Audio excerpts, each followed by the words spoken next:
hold every week across the planet. Because of lockdown, we can't protest in person as we used to be, but we keep on going digitally because the struggle for freedom doesn't stop, and we need to be on the forefront of the fight. So as every Friday, we are here also. Today is 6 months that we are protesting for what? For Fridays for Freedom. The demand that we have is that countries come together to protect freedom fighters all over the planet. And we have hosted speakers from Hong Kong to Russia. And today we're going to have a great speaker from Venezuela. They're going to introduce very shortly to let us know the situation in the country and to understand that sadly, all over the planet, we are facing an erosion of democracy and we have to fight back. And the only way to fight back is to fight back together. So I'm Andrea Venzon. I'm one of the co-founders of Now. And as for the last 6 months, I'm here in the cold in London in front of 10 Downing Street to demand that the United Kingdom, as every other country that loves democracy and that understands that democracy is a value to protect and cherish, should come together and form a coalition, form an alliance, form a union that can stop countries like Russia, Venezuela, and China to keep on clamping down on their own citizens to erode the last remaining rights that they have. And we've protested for 6 months now because we understand that the only way to unite, the only way to protect this freedom that we have is to stand together for freedom. And today I also want to reference a very important fact that has happened. Sadly, as you know, Myanmar is under now a military coup again, and the little democracy that has been created in the last decade has been taken away once more from people in Myanmar.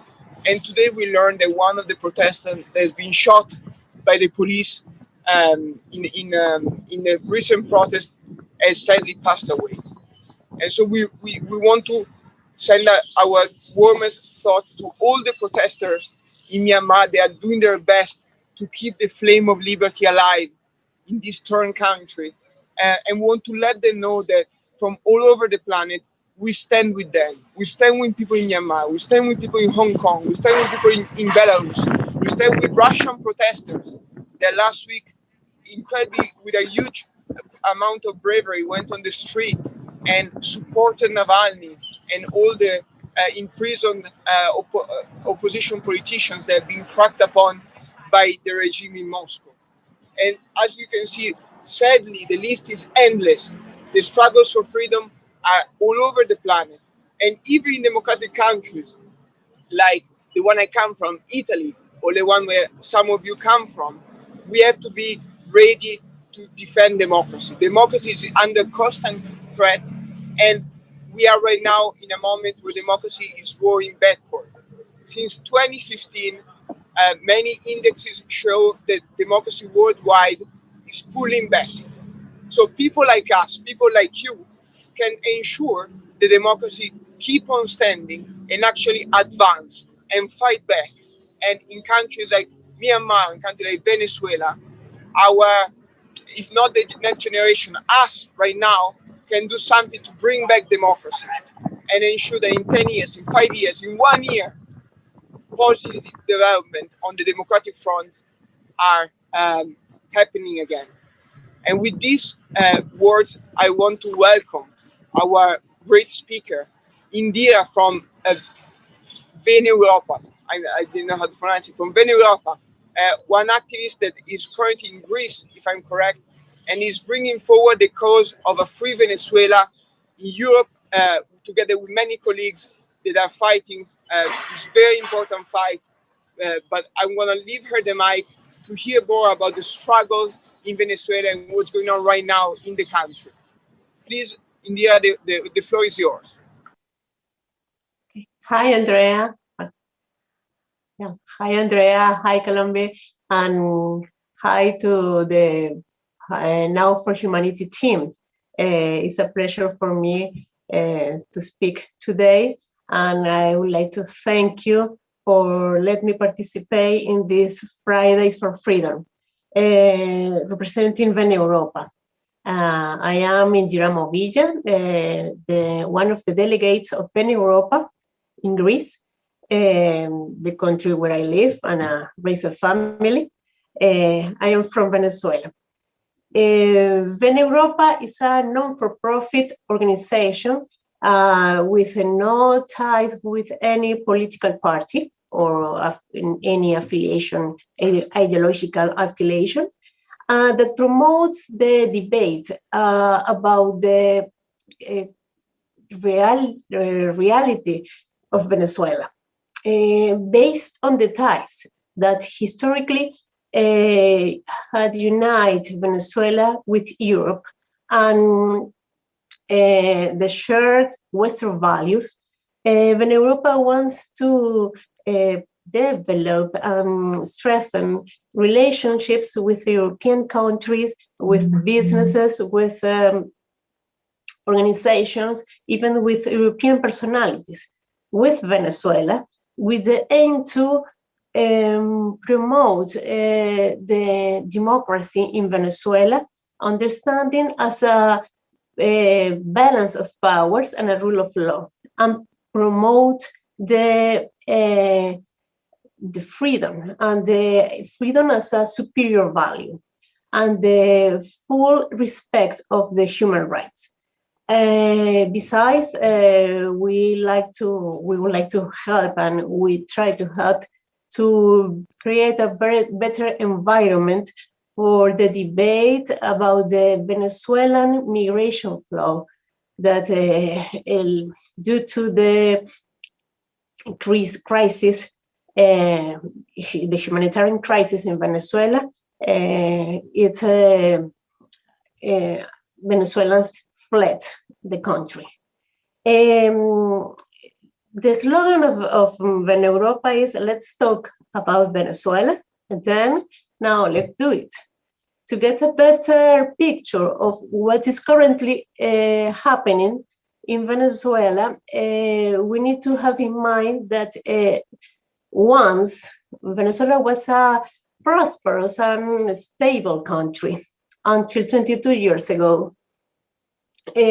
With all its problems, like any other developing country, had one of the highest living standards in the region, in the Latin American region. Venezuela was known for its electrical and road infrastructure, its oil industry, and even as an example of the success in the epidemiology field. Was for almost 4 decades was the most stable democracy in South America, if not the only one, and without violent conflicts.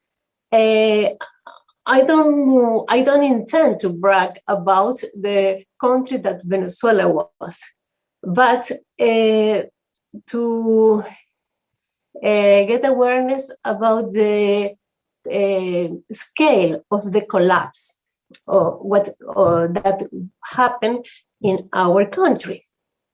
If it teaches us something, is that this kind of conflicts can happen anywhere in the plain sight of everyone. It's the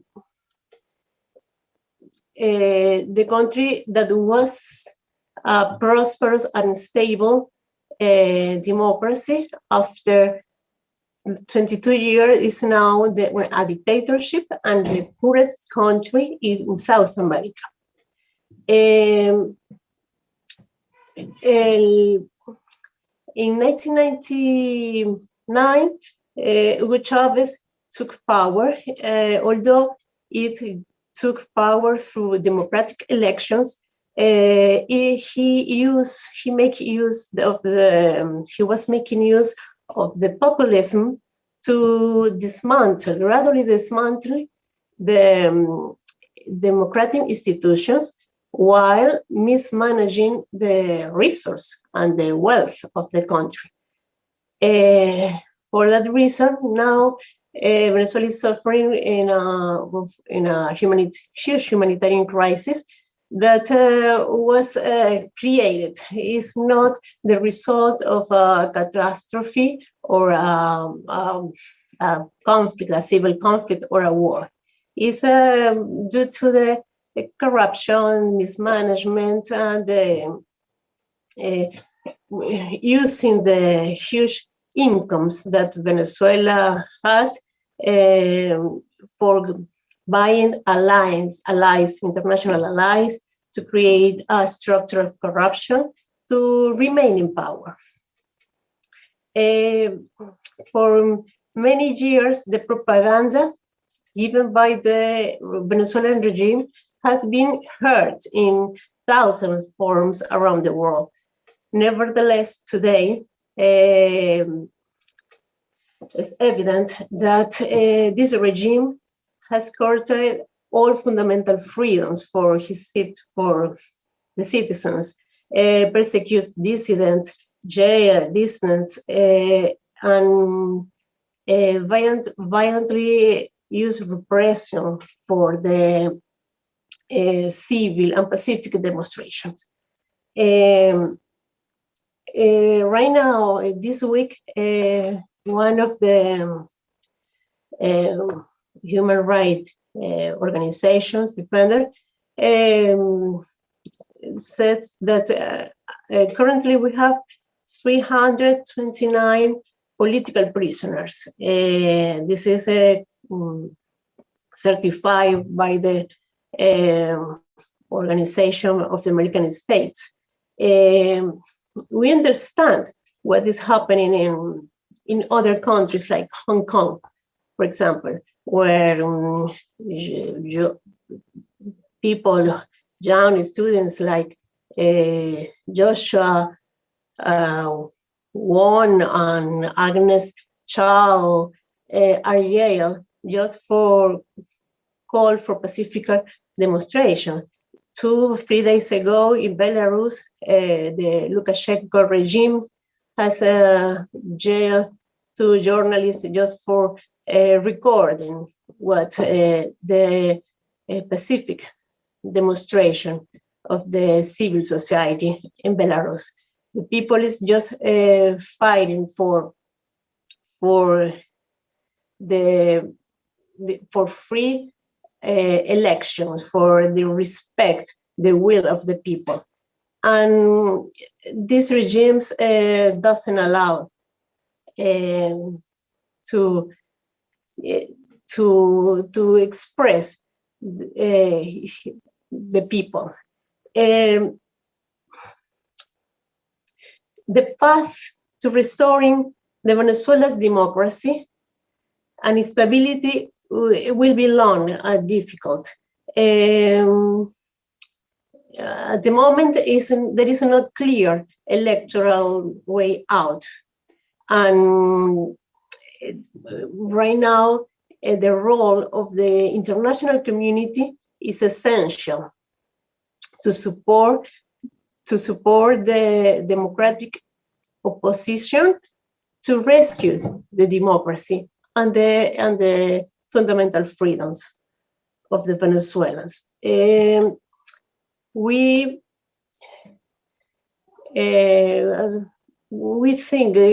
ask to the international community to hear the plight of the civil Venezuelan society.